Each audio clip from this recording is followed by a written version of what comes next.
Welcome to Disha kitchen. இன்றைக்கி நம்ம சேனலில் ஒரு சுவையான மாங்காய் வத்தல் குழம்பு எப்படி செய்கிறதுன்னு பார்க்கலாங்களா. இப்போ நீங்கள் பார்த்துட்ருக்க இந்த மாங்காய் வத்தல் வீட்டில் போட்டது தாங்க. இதிலேருந்து ஒரு 10 வத்தல் அளவுக்கு எடுத்து ஒரு 1/4 மணி நேரம் சுடுதண்ணியில் நம்ம ஊற வச்சுக்கலாங்க. குழம்புக்கு தேவையான அளவுக்கு புளி எடுத்து வச்சுட்டேன், வெங்காயமும் நறுக்கி வச்சேன், கருவேப்பிலையும் ரெடியாக இருக்குது. அடுத்து என்ன 2 தக்காளி கொஞ்சம் பொடிசாக நறுக்கி வச்சுக்கலாங்க. குழம்புக்கு மண் சட்டியில் தாங்க வத்த குழம்பு வைக்க போகிறேன். ரொம்பவே சுவையாக இருக்கும். எண்ணெய் விட்டுக்கலாம். எண்ணெய் காஞ்சதும் வெந்தயம் போட்டு வெடிக்க விட்டதும் நம்ம தட்டி வச்சுருக்க ஒரு 5 பூண்டு பல்லையும் சேர்த்து நல்லா வதக்கிக்கலாம்.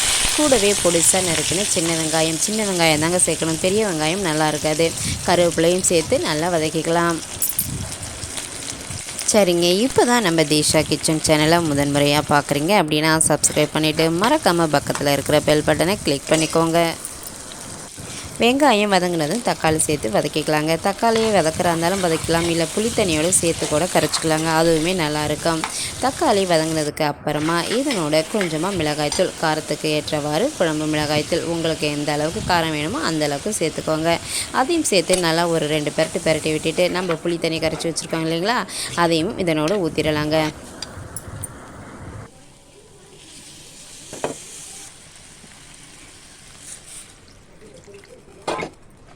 வத்தக்குழம்பு, புளிக்குழம்பு இதுக்கெல்லாம் நீங்கள் புளி தண்ணி கொஞ்சம் திக்காக கரைச்சிக்கணும். ரொம்ப தண்ணியெல்லாம் கரைச்சிடாதீங்க, தண்ணி நிறையாவும் ஊற்ற வேண்டாம். ஏன்னா நமக்கு குழம்பு திக்காக இருந்தால் தான் சுவையாக இருக்கும். தேவையான அளவிற்கு உப்பு சேர்த்துக்கலாங்க. ஒரு பக்கம் சாதம் வச்சுருக்கேன், சாதம் வெந்துக்கிட்டே இருக்குது, குழம்பும் கொதிக்க ஆரம்பிச்சிருச்சு. இப்போது நம்ம ஊற வச்சுருக்கோம் இல்லைங்களா சுடு தண்ணியில் மாவத்தல், அதை இதனோட கலந்துடலாங்க. மாவத்தல் குழம்புல சேர்த்தாச்சுங்க. இது இன்னும் ஒரு 10 நிமிஷத்துக்கு குழம்பு இன்னும் கொஞ்சம் நல்லா சுண்டி வரணும். அது வரைக்கும் நம்ம மூடி போட்டு வைக்கலாம். உங்களில் எத்தனை பேருக்கு மாங்காய் வத்தல் குழம்பு பிடிக்குன்னு சொல்லுங்கள். இதுக்கு ஒரு தொட்டுக்க அப்படின்னா பீன்ஸ் பொரியல் தான் செய்ய போகிறேன். பீன்ஸை பொடிசாக நறுக்கி பாசிப்பருப்போடு கலந்து ஒரு பக்கம் வேக வச்சுருக்கேன்.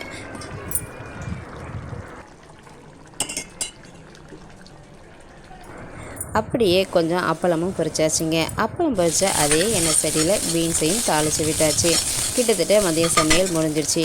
மாவத்தல் குழம்புக்கு அப்பளம் அப்படின்னா ரொம்ப சுவையாக சூப்பராக இருக்கும். செஞ்சு பாருங்கள்.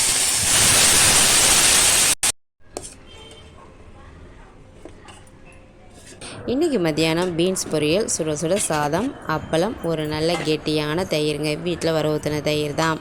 இதனோட நம்மளுடைய மாவத்தல் குழம்புக்கு அப்பளம் தொட்டு சாப்பிட்டு பாருங்கள். ரொம்ப ரொம்ப ரொம்ப சுவையாக இருக்குங்க.